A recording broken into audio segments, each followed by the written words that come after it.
In a moment that will be remembered in royal history for years to come, the elegant and beloved King Frederik X of Denmark and his radiant consort Queen Mary reunited with none other than King Carl XVI Gustaf and Queen Silvia of Sweden in an atmosphere charged with emotion, heritage, and majestic camaraderie. From the first glance to the final toast, every detail of this royal gathering shimmered with significance and stirred hearts across the globe. Viewers, brace yourselves for a deeply moving journey through tradition, affection, diplomacy, and royalty at its finest. As the official cars rolled up the long, cobblestone drive to the Swedish royal palace, the atmosphere was already filled with anticipation. Onlookers gathered, some waving miniature flags of Denmark and Sweden, while others craned their necks hoping to catch a glimpse of the royal figures whose presence together symbolized not only friendship between nations but a lasting and genuine bond between two powerful royal houses. King Frederik stepped out with the poise and confidence of a monarch deeply rooted in his role, his gaze immediately scanning for familiar faces. And then, with an open-armed welcome, King Carl XVI Gustaf emerged, smiling, solid, and unmistakably proud. Their handshake turned into a warm embrace, a rare but telling moment of authenticity between two men shaped by duty, tradition, and now, mutual admiration. Close behind, Queen Mary descended from the vehicle with the same grace and glamour that has captured the world's admiration for decades. Her eyes sparkled as she met Queen Silvia, who responded with her own graceful warmth, a serene smile illuminating her dignified face. This was no ordinary royal appearance. This gathering marked a historic milestone, a celebration that honored decades of diplomatic kinship and royal unity between Denmark and Sweden. Both monarchies, with rich traditions and centuries of legacy behind them, stood as testaments to continuity in a rapidly changing world. The reunion offered a rare glimpse into the emotional bonds that tie monarchs beyond official duties and ceremonial roles. What truly made this moment unforgettable was the emotional subtlety and unscripted interactions between these four iconic figures. As the national anthems played and royal guards stood tall in gleaming uniforms, there was a quiet exchange of looks, a light touch on the arm, a soft laugh in between formal handshakes. Queen Mary's soft-spoken grace was particularly notable as she gently leaned toward Queen Silvia, whispering something that drew a tender laugh from the Swedish matriarch. Their relationship seemed less like a diplomatic alliance and more like a deep-rooted friendship forged through years of shared engagements, motherhood, and royal responsibility. Inside the opulent halls of the palace, the atmosphere remained both celebratory and sentimental. Long tables adorned with silver candelabras and lavish floral arrangements told a story of meticulous preparation. But the real magic lay in the moments of connection, when King Frederik and King Carl XVI Gustaf toasted each other not just as sovereigns but as brothers in legacy. The Danish king spoke of shared values, Nordic unity, and the enduring respect between their families, his voice thick with emotion that resonated throughout the room. Queen Mary, ever poised and articulate, delivered a short tribute that drew tears from attendees. She honored Queen Silvia's unwavering dedication to humanitarian work, specifically praising her tireless efforts in child protection and dementia awareness. The applause that followed was not just polite, it was heartfelt, filled with admiration and gratitude. For Queen Mary to highlight another queen's work so generously spoke volumes about her character and the strength of her own influence. Their clothing choices alone told a compelling story. Queen Mary stunned in a bespoke midnight blue gown embroidered with silver threads, a subtle nod to the Nordic night sky and the unity of the two kingdoms. Queen Silvia wore a soft rose ensemble that seemed to reflect her gentle but steady strength. King Frederik was every inch the modern monarch in a sharply tailored black tuxedo with military distinctions pinned neatly, while King Carl Gustaf balanced tradition and elegance in a navy ceremonial suit. The evening was not just about royalty being royalty. It was about legacy being passed down. The symbolism extended beyond the four figures present. Absent yet powerfully invoked were the younger generations, the crown princesses and princes who will one day take over the mantle. There were whispers among palace insiders about the mutual respect shared between Crown Princess Victoria of Sweden and Crown Prince Christian of Denmark. Their names floated through the grand corridors like echoes of the future, a future shaped by the solidarity their parents modeled so effortlessly that evening. Meanwhile, behind the scenes, royal aides moved discreetly, photographers captured the best angles, and a carefully curated list of guests mingled with an air of reverence. European diplomats, royal correspondents, and cultural historians had all gathered to bear witness to what many are already calling one of the most touching royal reunions in recent memory. It wasn't just about photographs for the newspapers, it was about writing history in real time. As the event unfolded, viewers around the world flooded social media platforms. Hashtags like Royal Reunion, Queen Mary Shines, and Nordic Royals trended for hours. TikTok videos analyzing Queen Mary's jewelry and body language went viral. On Instagram, fashion commentators praised Queen Silvia's timeless elegance, while others applauded King Frederik's emotional transparency. It was clear, this wasn't just a diplomatic event. It was a cultural moment, a royal awakening. What was particularly striking was how approachable these monarchs appeared, despite their roles as heads of state. Their laughter was genuine, their hugs were sincere, and their eye contact conveyed volumes. One photographer noted that she captured a moment when Queen Mary, in a rare unscripted second, wiped a tear from her eye while looking at a portrait of King Frederik's late mother, Queen Margrethe II, who had shared her own friendships with the Swedish royals.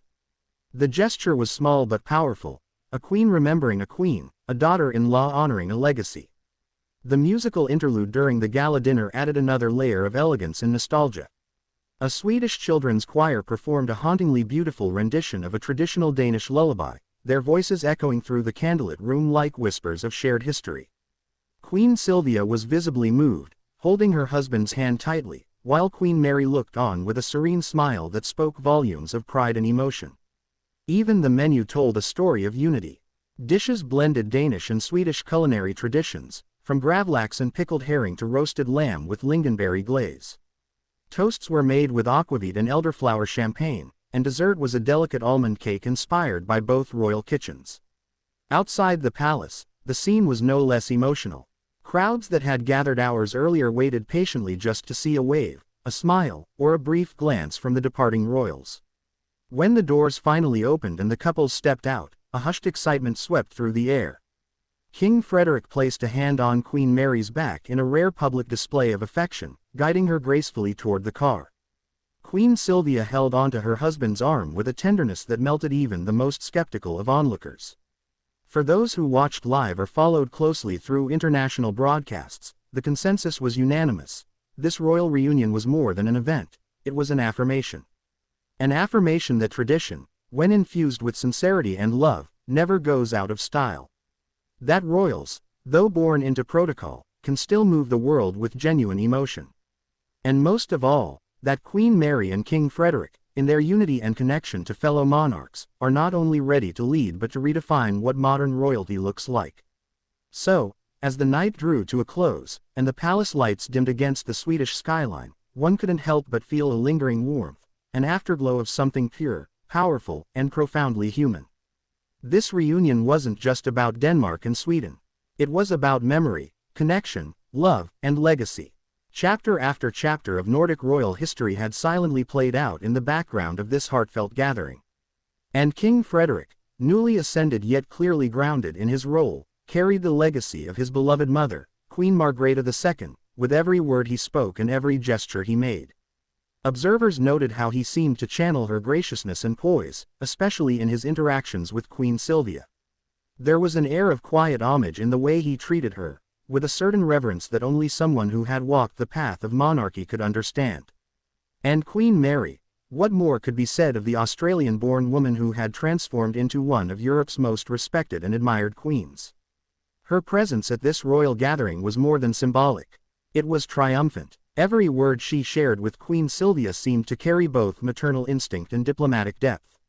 She was the image of refined strength, a woman who had embraced a new culture, a new destiny, and now stood shoulder to shoulder with one of the longest reigning royal couples in Europe. But beyond the regal poise and carefully curated appearances was something even more compelling, their humanity. During a private moment, when the cameras had briefly turned away, Queen Mary was seen gently reaching into her clutch to hand a tissue to a slightly overwhelmed attendee, a young Swedish Royal Scholarship recipient who had just delivered a speech.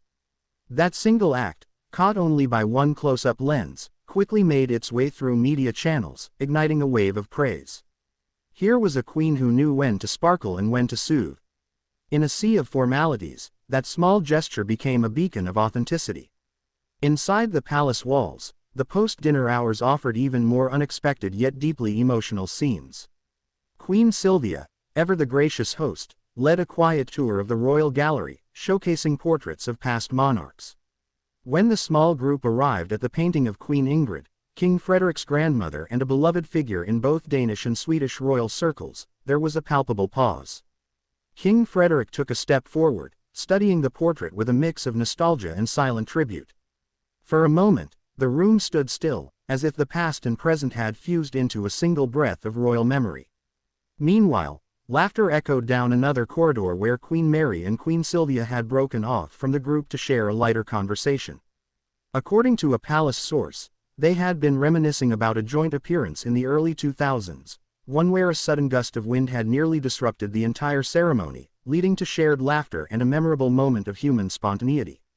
Their bond wasn't just forged in duty, it was cemented in years of navigating the spotlight, facing scrutiny, and upholding tradition, while nurturing their own families.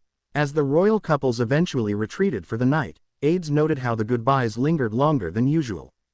There were tight handshakes, long embraces, and even a visible hesitation to part ways. These weren't just symbolic gestures. They were expressions of deep affection and mutual respect, the kind rarely seen in such orchestrated environments. The next morning, newspapers and digital media outlets exploded with coverage.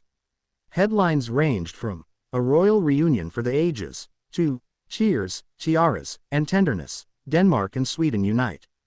Fashion critics dissected Queen Mary's sapphire earrings, believed to be a gift from King Frederik on the eve of his coronation. Cultural historians drew comparisons between Queen Silvia's legacy as a humanitarian and Queen Mary's growing global influence. And body language experts couldn't stop analyzing the subtle ways the royals communicated without words. But while the media focused on aesthetics and statements, royal insiders saw something far more important: a new chapter in monarchy leadership marked by emotional intelligence and quiet strength. This event marked the beginning of a visible shift, a moment where the often distant world of royalty reached out with authenticity, drawing people in not just with diamonds and crowns, but with stories of legacy, resilience, and heartfelt connection. Meanwhile, discussions sparked among younger generations of royal followers. In classrooms, royal forums, and even in coffee shops, people debated whether this new form of monarchy, more human, less rehearsed, was the future. Were Queen Mary and King Frederik not just reshaping Denmark's royal image, but perhaps even redefining royalty across Europe? Among the most heartfelt commentary came from those who had never been royal watchers before. One viral video from a Danish TikTok user tearfully praised Queen Mary for showing the world that elegance and empathy aren't mutually exclusive. Another Swedish grandmother, in a heartfelt Facebook post, described how she watched the event with her granddaughter, both moved to tears by the Queen's genuine interaction. Diplomatic analysts also chimed in, noting how the reunion strengthened more than just royal bonds. The meeting between these Nordic monarchs was an unspoken signal to the rest of Europe: unity and shared heritage still mattered. With political tensions simmering globally, this demonstration of peaceful, emotionally grounded leadership sent a clear message of hope, especially across a region historically known for its alliance and diplomacy. And let us not forget the young royals. Though absent from the evening's spotlight, they were watching, learning, and undoubtedly inspired.